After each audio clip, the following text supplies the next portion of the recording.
Hey everyone, how's it going? Matthew Bailey Media here, and welcome to another 2025 movie review. And in case you haven't noticed, in this review I actually have a different mic in front of me this time where you can actually see it, and hopefully you can hear me okay with this mic. But in going to the review, we are going to be reviewing, of course, the SpongeBob movie, The Search for Squarepants. Now, this is a movie that I was honestly okay with at first when it comes to like the way things were being handled with this movie. I mean, I think out of all the SpongeBob movies that have been released, the first SpongeBob movie I think is still my favorite by far.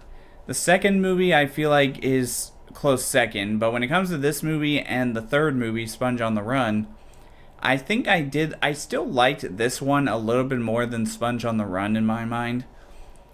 Because, again, the whole story revolves around SpongeBob wanting to be as brave as he can be, and he decides to help the Flying Dutchman, or he gets taught, I should say, by the Flying Dutchman, and the way he does things is he actually gets like he tries to do this thing in the underworld. And it's weird because when I saw the trailers for this movie, you never saw my reaction to them, but I've seen the trailers before, and the way that they were playing this movie is that it seemed like SpongeBob, or it's not SpongeBob, Sandy, Plankton, and a few other characters that were supposed to be like major characters didn't even show up. And honestly, I gotta say, it was kind of weird seeing them not really in this movie that long. They even made a joke about Sandy Cheeks not being in this movie so much.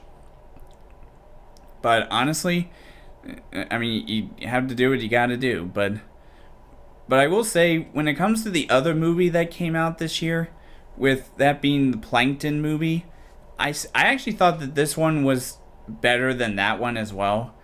Because, honestly, I will say Tom Kenny, Bill Fagerbakke, however you say his last name, Clancy Brown, Roger Bumpus, all the characters who did actually have main roles in this film, I thought that it was kind of cool seeing them in this whole movie. But I will say Mark Hamill as the Flying Dutchman, I thought it was fine when he was portraying the animated version of the Flying Dutchman, but at one point he does turn into live action in a way, and I gotta say, I kind of was a little surprised with how he looked.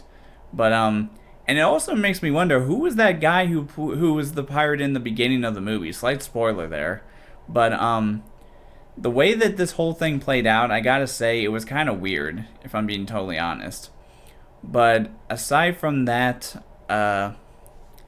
aside from that, there really wasn't that much else to talk about with this movie. I thought it wasn't a great film, but it wasn't a bad film either. I still think it wasn't as good as I thought it would be, even though I'm a huge SpongeBob fan. I mean, I grew up with the show, and it's still going strong even to this day. However, if I'm not mistaken, I think I only went through the first 5, maybe 6 seasons of the show. Any episode that's after the 6th, that's starting with season 7, I think I never actually watched, because I grew up, obviously, but I still love watching the show. But anyways, let me give you my rating of the movie.